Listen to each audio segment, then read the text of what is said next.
We've all got scars, some on the outside and some on the inside. But we can't be defined by our scars. I've spoken with some extraordinary people about how they've become empowered by their scars. This is I've Got Scars, baby. First of all, I just want to say thank you so much right now. We have a very special guest on the show. His name is Robert Cooper, and he is the founder of Young Men Becoming Men. Okay. Now, he teasing me. I don't know if I'm gonna leave this in here. I might edit it out, but he teasing me over here because he said he's from Delaware. And I was like, they got Black people in Delaware. Wait, I said it like this. They got Black people in Delaware. I didn't know.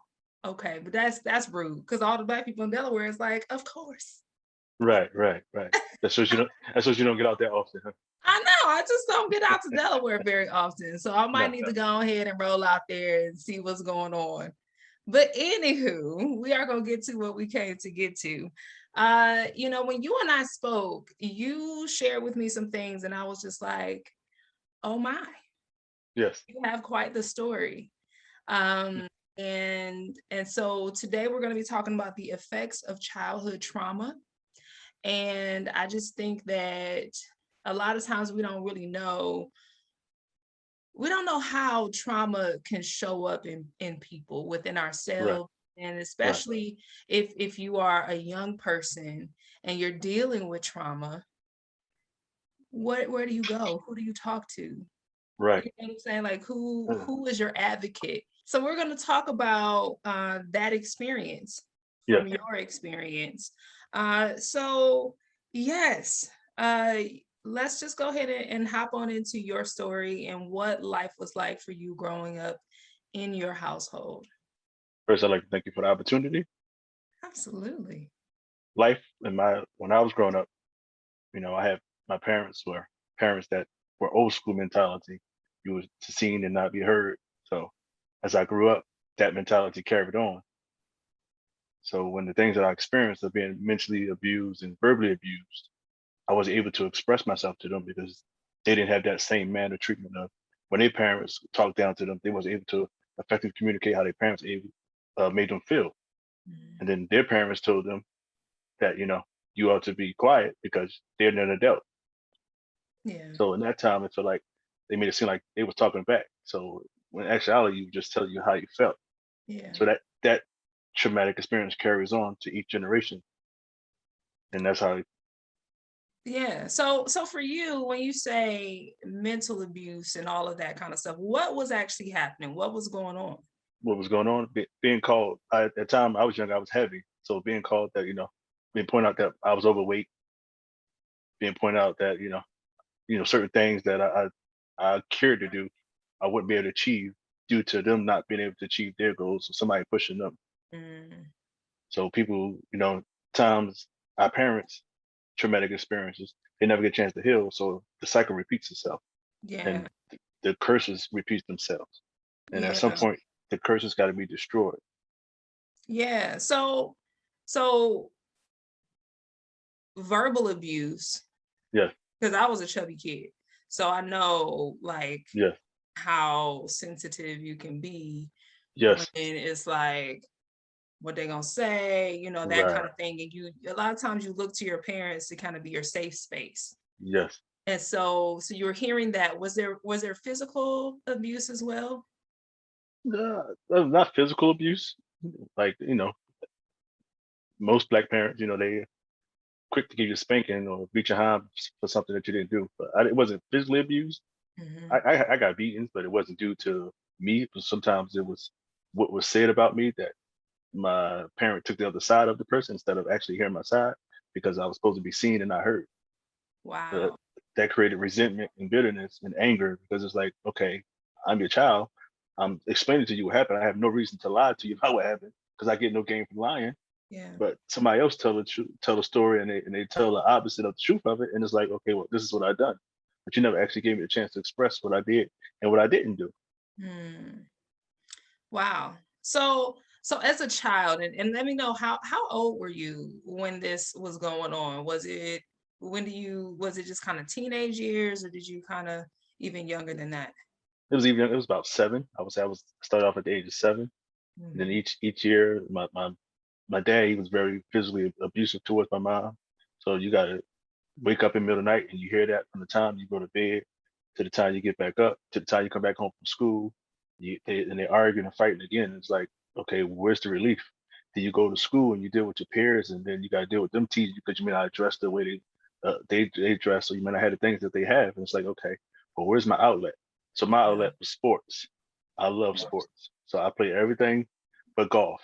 So your outlet was sports. Yes. Okay. So so if we're just kind of looking at everything, you're in a household where Hmm. essentially it's almost like, I imagine it could feel like you might have felt as a child, like, why am I even here? If if I'm supposed to be seen and not heard, like, why y'all have a child? You know what I'm saying? Right. Like, why am I here? I can't express myself. I tell you that I didn't do a thing. You don't believe me. Then you spank me, or and then you're calling me overweight when you already know I'm insecure about it anyway. Right. And so what did sports do for you? Sports helped me to be able to communicate because the sport is a team effort and not an individual effort.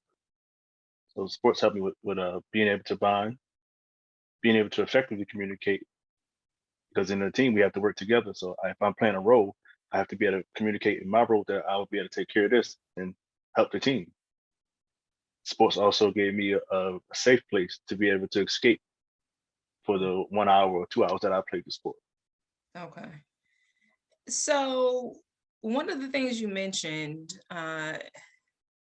in the pre-interview is that you had a physical ailment that developed. Yes, Let's talk about that. What was that ailment that developed within you during I this mentioned time? earlier that I was very bitter and very resentful, Mhm. and I wasn't able to express myself. So after a while, I held everything in, and I wound up being sick with Crohn's disease. And if nobody don't know what that is, that's an inflammatory bowel disease. I Hmm. dealt with that illness for 6 years, and I was angry and I was bitter, and it was like, okay, I don't want to forgive. I want to hold on because I want you to feel the pain that you done to me. I want you to feel the same way, Mm. and which wasn't the right thing because I was just handling things out of emotion and Yeah. not actually letting go of things. Because in order to be able to get to the next level, in order to be able to heal, you have to be able to forgive first, not just yourself, but others wholeheartedly. Yeah. And here's the interesting part is that I'm a believer that people deal with things in different ways and deal with their pain in different ways. And some people are explosive, like they'll go and they'll be violent or they'll cuss somebody out. They'll, you know, their pain is, you see it more visibly. And then I Right, believe that some people are implosive. right. So they kind of keep it inside of themselves. So for you, it sounds like your style for handling trauma and pain was to be more implosive. Yes, because I had no one to talk to, and I seen how being explosive, which when I grew up with my dad, how he would lash out at us, and he come in the house drunk, and he come in the house high, and he would just tell us how he felt about us because he's high and he's dealing with his own issues that he never took the chance to deal with. Yeah. So And that so made me not want to. That made me pretty much when I was growing up. That made me fear how I would respond, and I didn't want to hurt nobody due to all the suppressed emotions that I had, all the suppressed mental trauma that I was holding on to. wow, that's so much for a young person to go through. And so just so, because I'm a big believer of how your mindset can affect your physicality, your Hmm. physical self. So, do you truly believe that you developing Crohn's disease was directly related to you holding in the anger, the trauma, the frustration that you've had growing up? Yes, yes, because uh, sicknesses. I mean, yes, sicknesses come from hatred and resentment and art in your heart. So that what happens that weakens your body, Mhm. and over time. your body becomes ill because it can't fight off what you're suppressed and holding on to. Yeah. Yeah. Um, it's, a lot of times Western medicine and certain types of medicine may not take a look at the entire experience of a Right. person. So I definitely want people who are listening and who are watching this um, to have a, just even if you don't believe in the mind body connection totally, like maybe that's just not your thing, that like, I don't know if this is connected to that or not. Right. All I would say is just, hey, imagine like if you were just in a moment and you just had 1 minute of just peace, right? And you're just 1 minute of peace. Is your stomach still doing the butterflies and all that? You know what I'm saying? Like when you're at a space, like I start to think about it. If you're nervous about something, like you're about to go speak in front of somebody else or Yes. something like that, are you just everything is cool, you calm, everything? Or do you have the butterflies? For The myself, I get the butterflies. butterfly. Yes. Yes, you have the butterflies. That's because that mind body connection. Oh my gosh, they're gonna see me. What about this? The anxiety that arises, and Right. so the Right. butterflies is that mind body connection. So that's all. Just for people who aren't totally sure they believe it.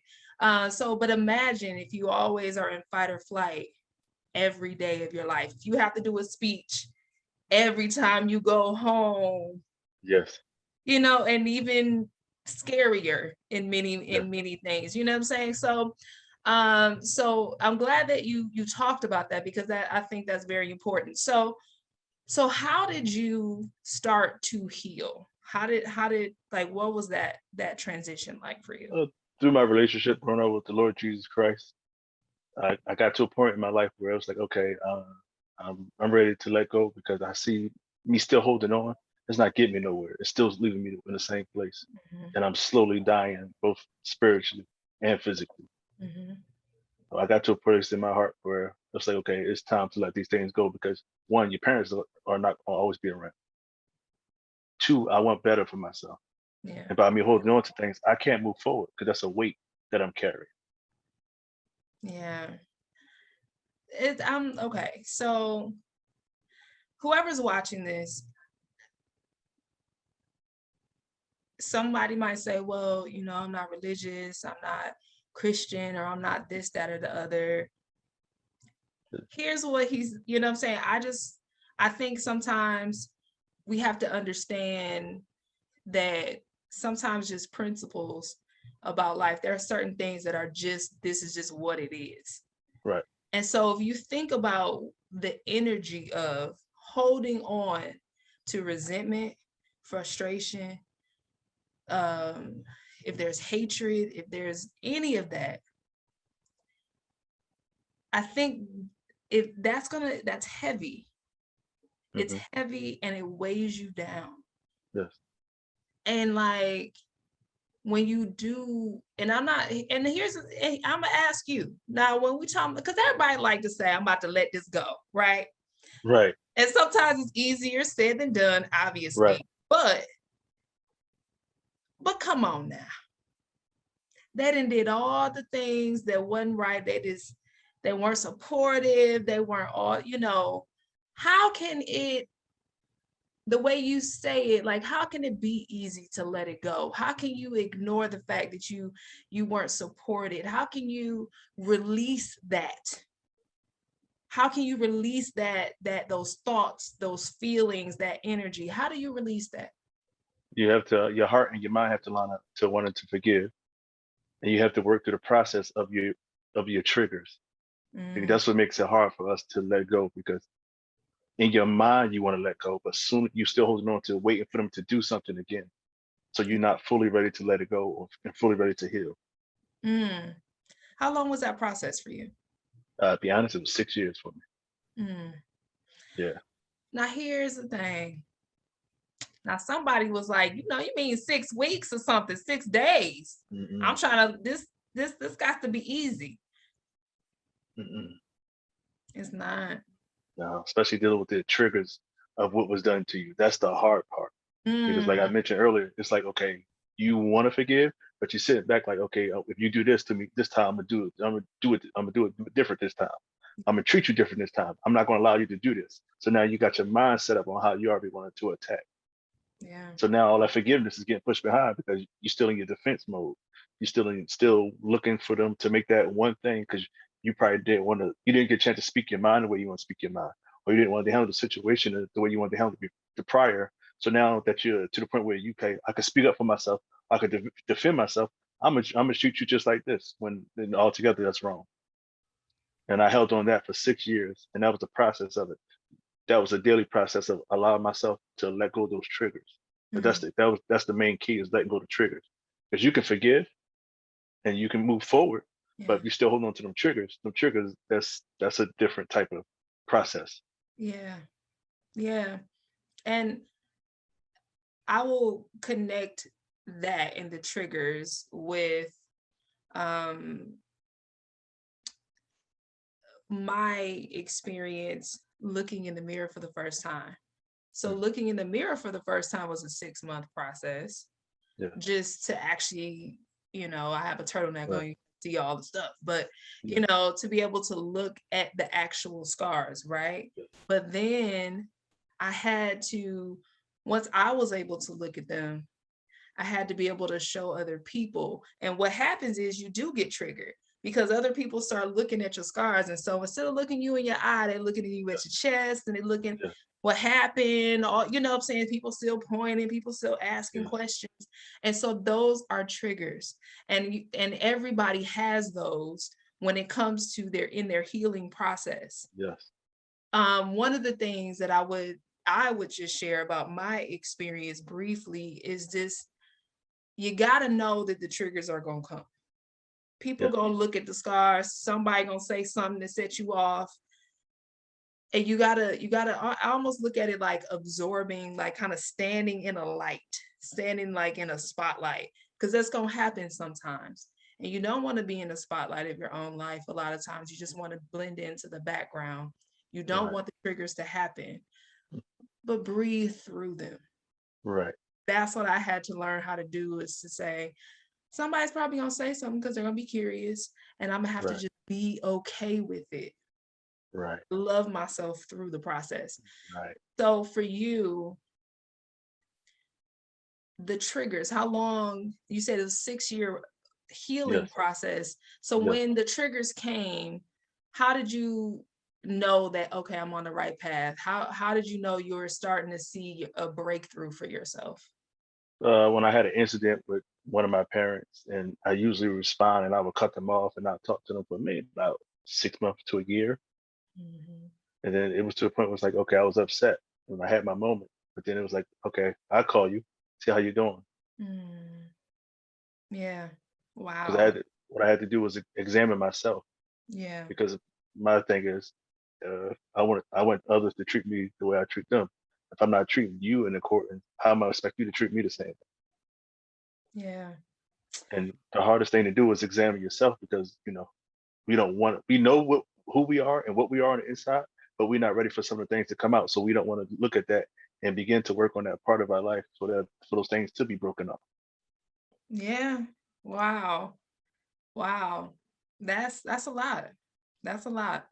So so now that you've gotten into the space where you feel healed, then you start an organization. Yes, So what is it that your organization does for other young men? young men becoming men. Mm-hmm. It's a mentor organization with youth development workshops. Mm-hmm. Teaches youth community service. Teaches youth to learn how to cook. Teach youth financial literacy, Mm. and it teaches youth that it's okay to express your emotions. It's okay. You're not soft or weak if you say I love you. Because if what they fail to realize at that age, when they get older, they're gonna want to be in a relationship with someone. If you don't have that softness in your heart, you're not gonna be able to love a woman. Yes. Okay. First of all, you done got me all in my feels over here. I'm You have no idea how happy it makes me to hear a man say these things. It's so important. Yes, yes. And you're so right, because women need that. We need to Right, know that, yeah, we know that, somebody walked through the door, you can body slam them and throw them out the window. We understand you got that part. That's good. right, But the heart part, you right. That know, emotional connection. yes, that's so important for relationships. And you have a lot of people that go about life and they're emotionally unavailable. Yes. And I imagine a lot of that can come from unhealed trauma. Yes. And I love what you said earlier, is that you deserve to be free of Hmm. the pain that you Yes. experience. And I know a lot of that was spiritually based, and Yes. that's how the healings happen. So with the young men that you have been mentoring, what are some of the things that you're seeing right now as far as their experiences? The same things I went through coming from broken homes, fatherless young men with low self-esteem, young men that don't know how to love. Mm, mm. I take a sigh Hmm. right there, because a lot of times we talk about love and relationships and marriage and things of that Yes. sort, and and how dysfunctional a lot of them are, Yes. but we don't always just look directly to Right. the children and how they're being raised, because Yes. I don't believe that people want to be out in these streets just doing Right. whatever and not Right. being loved, not being in healthy relationships. I Right. don't believe that. But it's one of those things where everybody been through something, and Yes. now get the help you need, Right. please. So anywho, before I get too much, because I'll just be my little heart. I'll be like, Oh, I want my babies to be good. I want us to be yes. good out here. Yes. Loving on But each other. first we have to work on the homes that we grew up in. The homes that Yes, are have to be the stuff that's broken has to be put together, but without the stuff that disconnected us. absolutely. And so that's a perfect kind of segue. What do you think parents can do, like, to help their child to create a more open atmosphere for their child to have, be emotionally stable and healthy? Okay. First, work on themselves, examine their traumas, and acknowledge their traumas they went through. Mm, Be able to listen and be able to sit down and hear from their child their point of view, because they're not disrespecting you. They're just expressing or explaining how they may feel or what they may see of the opposite. And this is mm, the time that you can have an open dialogue and say, okay, I hear what you're saying, but from what I experienced, I did this and I kind of went to the right. So this is why I don't want you to go to the right and fall off, because you have a bright future, but you have purpose. They speak life into them. They mm, so quick, they don't speak to life. They're so quick to tear down because they wait for them to make that mistake. Like they get a phone, they could do well in school for 3 weeks. And that one phone call you get at home, it's like, well, why did you do this? And why did you do that? It's like, why? You're quick to tear me down, but you're not lifting me up. mm. But then they have to examine themselves to see, well, was I able to be uplifted when I was younger? Did my mom say nice things to me? Did my aunt say nice things to me? Whoever may raise you Yeah. say anything nice to you? And that if they didn't, that's something that you're carrying over that you have to begin to work on yourself first. Because it's easy Yes. for us to point the finger because we don't want to examine ourselves. We want that mirror to reflect on ourselves. Because we already know we already know we can get an attitude. We know we can cut people off. We know we can cuss people out. We know we can fight people. And we Mhm. all understand that that's not the right way to handle things.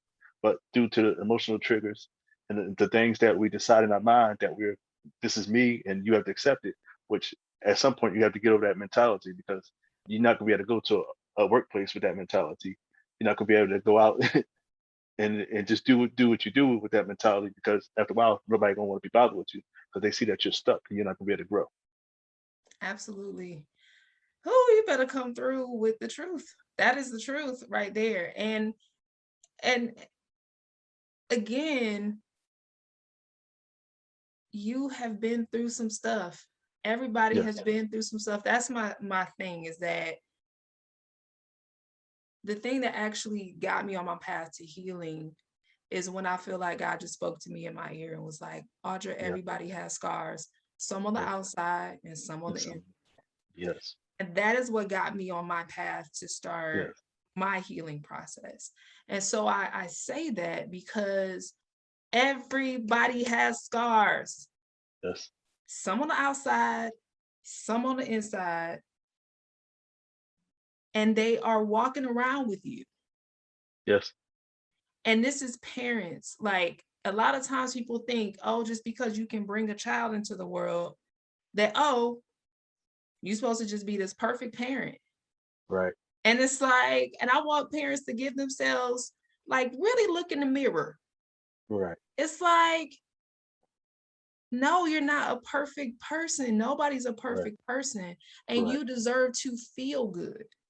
Yes. And you know what I'm saying? Because a lot of Yes. times, especially if someone is a single parent or Mhm. they've been through a lot of trauma in whatever situation, and if you have been through hell, Right. you deserve some heaven right now, some Right. peace of mind. Yep. Do you know what I'm saying? Like, sometimes we got to get selfish enough to say, you know what, I deserve to feel good. I'm taking care of Right. these kids, putting food on the Right. table, doing all that I can, taking them to this soccer practice, basketball, Yep. football, whatever I can do. And I don't Right. take time for myself. I don't, like, nobody told me that I was good enough. Right. Yes. And it's like, I think when you start to look at yourself and give yourself some love, that little kid, that little boy or girl, that little child inside, some love that they didn't get, then I think so many times relationships outside of you will shift. And Yep. because you're right, because it is always an inside job first. Yes. I love it. I love it. I love it. Now I feel like I don't want to cut it off. I know you said do the inner work for a Yes. parent. Anything else you think could help um, a parent create an environment that'll be more conducive to a child, uh, growing up and being emotionally healthy? Thinking that what they didn't have, what they wanted when they was young. Mhm, That's how I created Young Men Becoming Men, because I didn't have my dad there. So mhm, I said, okay, if my dad's not there, I thought about all the things I wanted to my dad to be able to be at a game, or mhm, just be there to be able to talk, or be able to go to the store with my dad. And I sat there and thought, okay, well, think about all the things I didn't have, and I wanted, put them together. Because once I got to an age where I was able to move out on my own, I didn't know how to cook. I said, watch my mom cook, but I didn't know how to cook.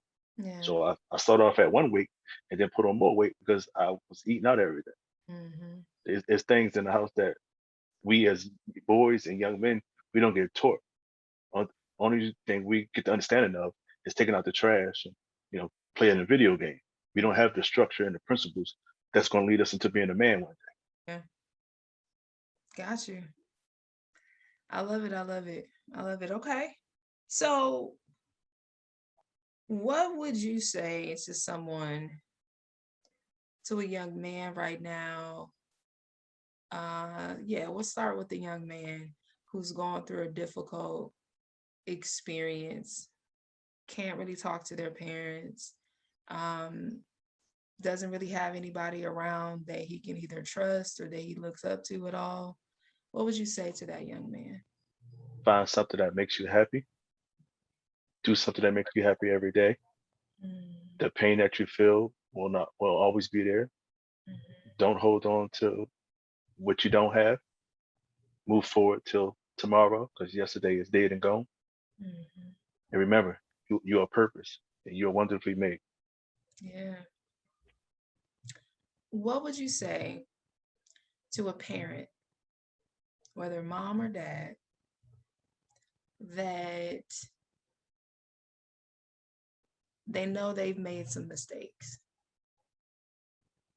they realize it. They made some Hmm. mistakes in raising their child. Um, they weren't necessarily, they didn't feel equipped to be a parent, but they are. Hmm. Um, and they're open to some advice. What would you say? Forgive yourself first. Mm, Sit down and talk about where you err it at. Accept where you err it at, and you take that moment and you think about where you err it. Deal with that at that moment. Set it aside. Never deal with it again. You start new each day. mm, mm. That's beautiful. That's beautiful. It's no condemnation. It's not Yes. about, it's Yes. about just move forward and do what's right. Right. Yeah. Because my mom used to always tell me a parent don't come with instruction, just like a child doesn't come with instruction. But Yeah. we have to learn and grow together. Yeah. Yeah. I And love that so much. in our community, we're not taught togetherness. Hmm. We're taught, you know, this is what you do, and this is like even when we're younger, when we play with toys. First thing they do is once you argue with your sibling or your cousin over the toy, what they do? They get another toy and they give y'all separate toys. Teach Oh, you wow. separation already. It's not teach you how to come together. You better come through, Mr. Robert, and tell the truth on that. That is very true. That's very true. Because we do need to work together and learn how to do it. And that's a skill that we have to develop Right. because no man is an island. Nope. And it's like we have to connect with one Yes. another in peace and harmony. So it's Right. like, all right, y'all go figure that out. Right. You And know I'll what be I'm that's the truth. And I'll be over here. saying? Right. Like I don't know what y'all want, what y'all coming to be here for. Y'all better go Yep. figure it out. Yep. That is so true. Don't we laugh? It's very true. Yeah. And that's how it So was in my household. yeah. Yeah. So I mean, you are just dropping so many jewels. Um and I think what I love about your story too is that it is just a reminder that a lot of times the stuff that we go through, it really like we can use that Yes. to make a wonderful positive difference in somebody else's life. Yes. And so I just, if anything, I know for me it has been very very much a blessing, and it has felt really good to even have this podcast where I get to talk to other people who've been Yes. through some things. And the Yes. only reason I'm doing this podcast is because I've been through some things, Yeah. Yes. you Yes. That's know? very true. Yes.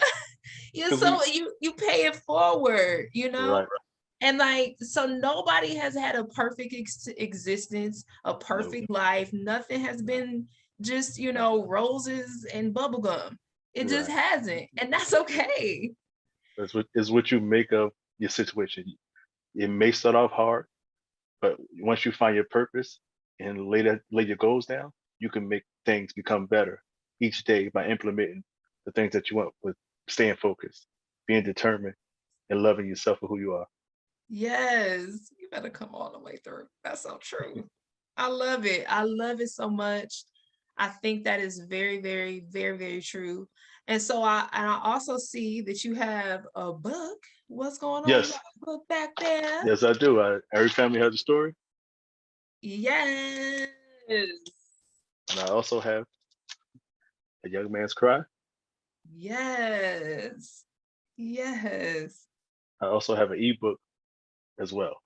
Okay. So how can people get in touch with you? How can they, whether they want some advice, whether they want to get their son in your program, how can they connect with you? My email is Robert Cooper at youngmenbecomingmen.org. IG, I'm Robert Thomas Cooper Jr. Same as well as on Facebook, Robert Thomas Cooper Jr. I love it. Also through the website of youngmenbecomingmen.org as well. I love it. Yes. Seeing a man paying it forward, doing the healing work. And here's the thing, it's not just for, okay, let me just throw this on out there. Please.